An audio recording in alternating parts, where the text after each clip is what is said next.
প্রিয় পাঠকেরা, তোমরা দেখছো স্বপ্নপূরণ এডুকেশন চ্যানেল। আমরা প্রতিদিনের মতন আজকেও নিয়ে চলে এসেছি কিছু গুরুত্বপূর্ণ প্রশ্ন ও উত্তরের ভিডিও নিয়ে বাংলায় গুরুত্বপূর্ণ প্রশ্ন উত্তরের ভিডিওগুলো প্রতিদিন পাওয়ার জন্য আমাদের চ্যানেলটি লাইক, কমেন্ট, শেয়ার এবং সাবস্ক্রাইব করে দিও। সাবস্ক্রাইব করে বেল আইকনটি প্রেস করে নিও, তাহলে নতুন নতুন ভিডিও নোটিফিকেশনগুলো তোমরা খুব সহজেই পেয়ে যাবে। এবং আপকামিং পরীক্ষার জন্য এই প্রশ্ন উত্তর ভিডিওগুলো কিন্তু খুব গুরুত্বপূর্ণ, তাই ভুলেও কেউ ভিডিওটা স্কিপ করো না, পুরো ভিডিওটা অবশ্যই মনোযোগ সহকারে দেখো। এবং নতুন যারা আমাদের চ্যানেল প্রশ্নোত্তরের ভিডিওগুলো দেখছো তারা অবশ্যই লাইক, কমেন্ট, শেয়ার এবং সাবস্ক্রাইব করে বেল আইকনটি প্রেস করে নিও। এবং তোমরা তোমাদের বন্ধুদের প্রচুর পরিমাণে ভিডিওগুলো শেয়ার করো, যাতে তারাও আপকামিং পরীক্ষায় এই প্রশ্নোত্তরের ভিডিওগুলো পেয়ে উপকৃত হতে পারে। তাই অযথা সময় নষ্ট না করে চলে আসি আজকে আমাদের প্রথম প্রশ্নে। আজকের প্রথম প্রশ্ন, 1 নম্বর প্রশ্ন, কোন বিভাগের রক্তে কোনো রকম অ্যান্টিজেন থাকে না? তোমাদের সামনে 4টে অপশান রয়েছে। এখানে 4টে অপশানের মধ্যে সঠিক উত্তরটি হয়ে যাবে অপশান এ, ও। ও বিভাগের রক্তে কোনো রকম অ্যান্টিজেন থাকে না। এর সম্বন্ধে গুরুত্বপূর্ণ তথ্য তোমরা দেখে নাও। ও গ্রুপের রক্তের ও রক্তের গ্রুপে কোনো অ্যান্টিজেন থাকে না। এই ধরনের রক্তদানকারী ব্যক্তি সার্বজনীন দাতা হিসাবে পরিচিত। তাদের কিন্তু সার্বজনীন দাতাও বলা হয়, কারণ তাদের রক্তে অন্য যে কোনো রক্তের গ্রুপের ব্যক্তির গ্রহণ করতে পারে। অ্যান্টিজেন এই লোহিত রক্তকণিকার পৃষ্ঠে অবস্থিত একটি প্রোটিন, যা রক্তের গ্রুপ নির্ধারণ করে। এটা কিন্তু রক্তের গ্রুপ নির্ধারণ করে অ্যান্টিজেন। ও রক্তের গ্রুপ এই রক্তের গ্রুপে লোহিত রক্তকণিকার পৃষ্ঠে এ ও বি অ্যান্টিজেন থাকে না। সর্বজনীন দাতা ও নেগেটিভ রক্তের গ্রুপে কোনো অ্যান্টিজেন না থাকার কারণে এটি অন্য যে কোনো রক্তের গ্রুপের ব্যক্তির জন্য নিরাপদভাবে দান করা যায়। অ্যান্টিবডি ও রক্তের গ্রুপে এ ও বি উভয় অ্যান্টিবডি থাকে। কি থাকে? অ্যান্টিবডি থাকে। ও গ্রুপ রক্তে এ ও বি উভয় অ্যান্টিবডি থাকে, যা অন্য গ্রুপের রক্তের কোষের সাথে প্রতিক্রিয়া সৃষ্টি করতে পারে। পরবর্তী প্রশ্ন, বীজহীন ফল উৎপন্ন করতে কোন হরমোন ব্যবহৃত হয় না?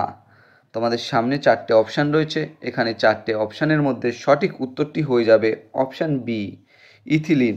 বীজহীন ফল উৎপন্ন করতে কোন হরমোন ব্যবহৃত হয় না? সেটি হয়ে যাবে সঠিক উত্তর ইথিলিন। এর সম্বন্ধে গুরুত্বপূর্ণ তথ্য তোমরা দেখে নাও। বীজহীন ফল বা পার্থেনোকার্পি উৎপন্ন করতে সাধারণত 3টি উদ্ভিদ হরমোন ব্যবহৃত হয়: অক্সিন, জিব্বেরেলিন, সাইটোকাইনিন।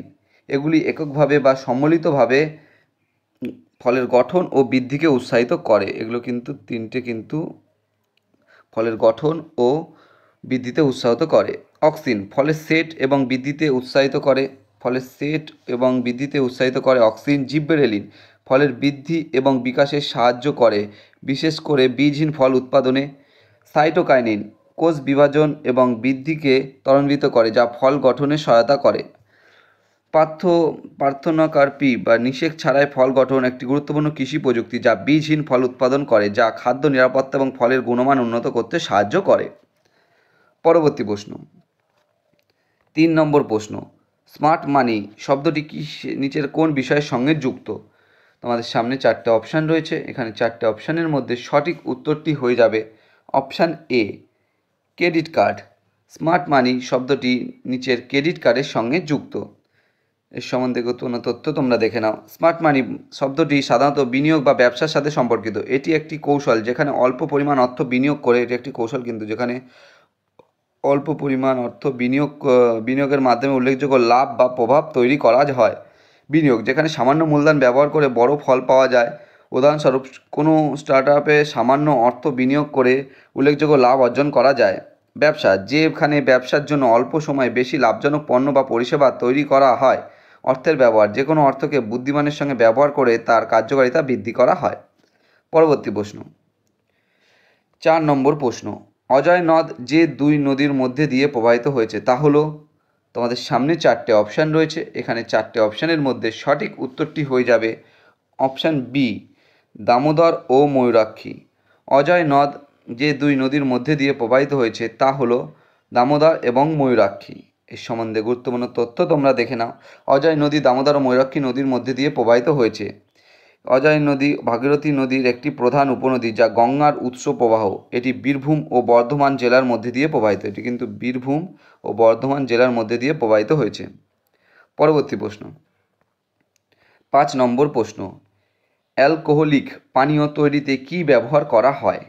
তোমাদের সামনে চারটে অপশান রয়েছে, চারটে অপশানের মধ্যে সঠিক উত্তরটি হয়ে যাবে অপশান সি, ইথানল। অ্যালকোহলিক পানীয় তৈরিতে ইথানল ব্যবহার করা হয়। এর সম্বন্ধে গুরুত্বপূর্ণ তথ্য তোমরা দেখে নাও। অ্যালকোহলযুক্ত পানীয়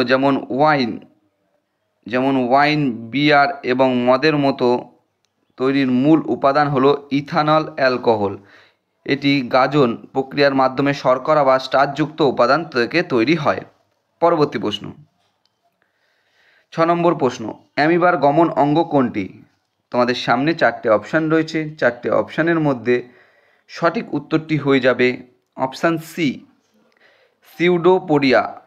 অ্যামিবার গমন অঙ্গ সিউডোপোডিয়া বা ক্ষণপদ, সিউডোপোডিয়া যাকে ক্ষণপদও বলা হয়। এর সম্বন্ধে গুরুত্বপূর্ণ তথ্য তোমরা দেখে নাও। অ্যামিবার গমন অঙ্গ হলো সিউডোপোডিয়া বা ক্ষণপদ। অ্যামিবার সিউডোপোডিয়ার একটি অস্থায়ী পায়ের মতো বর্ধিত অংশ যা অ্যামিবার চলাফেরা বা খাদ্য গ্রহণে ব্যবহার করে। পরবর্তী প্রশ্ন, 7 নম্বর প্রশ্ন, রাজ্য পাবলিক সার্ভিস কমিশনের সদস্যদের অবসর গ্রহণের বয়সকাল কত? তোমাদের সামনে চারটে অপশান রয়েছে, চারটে অপশানের মধ্যে সঠিক উত্তরটি হয়ে যাবে অপশান ডি, 62 বছর। রাজ্য পাবলিক সার্ভিস কমিশনের সদস্যদের অবসর গ্রহণের বয়সকাল 62 বছর। এর সম্বন্ধে গুরুত্বপূর্ণ তথ্য তোমরা দেখে নাও। রাজ্য পাবলিক কমিশনের সদস্যদের অবসর গ্রহণের বয়সের মেয়াদ 62 বছর, তবে তারা 6 বছর মেয়াদের জন্য পদে থাকতে পারেন, যেটি আগে হয়। অন্যভাবে বলতে গেলে রাজ্য পাবলিক কমিশনের সদস্যদের 6 বছর মেয়াদ শেষ হওয়ার পরে বা 62 বছর বয়স হওয়ার পরে যেটি আগে হয় তাদের পদ ত্যাগ করতে হয়। পরবর্তী প্রশ্ন, 8 নম্বর প্রশ্ন, সুদের হার নীতি হলো নিচের কোন বিষয়ক? তোমাদের সামনে চারটে অপশান রয়েছে, চারটে অপশানের মধ্যে সঠিক উত্তরটি হয়ে যাবে, এখানে সঠিক উত্তরটি হয়ে যাবে অপশান এ, মনিটারি নীতি। সুদের হার নীতি হলো নিচের মনিটারি নীতি বিষয়ক। এর সম্বন্ধে গুরুত্বপূর্ণ তথ্য তোমরা দেখে নাও। সুদের হার নীতি হলো এমন একটি নিয়মাবলী বা ঋণ প্রদানকারী প্রতিষ্ঠান যেমন ব্যাংক, আর্থিক সংস্থা ইত্যাদি ঋণ কর্তৃক ঋণ বা অগ্রিমের উপর সুদের হার নির্ধারণের জন্য ব্যবহৃত হয়। এটি সুদের হার নির্ধারণের পদ্ধতি, কাঠামো এবং বিভিন্ন শর্তাবলী সম্পর্কে নির্দেশিকা প্রদান করে। এই সুদের হার নীতি ভারতীয় রিজার্ভ ব্যাংক দ্বারা জারি করা হয়। সুদের হার নীতি কিন্তু ভারতীয় রিজার্ভ ব্যাংক দ্বারা জারি করা হয়, নির্দেশ অনুযায়ী প্রণয়ন করা হয় এবং এর লক্ষ্য হলো গ্রাহকদের কাছে আমাদের ডিএল এর মাধ্যমে প্রদত্ত ঋণ এবং অগ্রিম সুদের হার প্রয়োগের ক্ষেত্রে স্বচ্ছতা, ন্যায্যতা এবং অভিন্নতা নিশ্চিত করা। পরবর্তী প্রশ্ন, 9 নম্বর প্রশ্ন, থাইরয়েড গ্রন্থির কম ক্ষরণে কি হয়?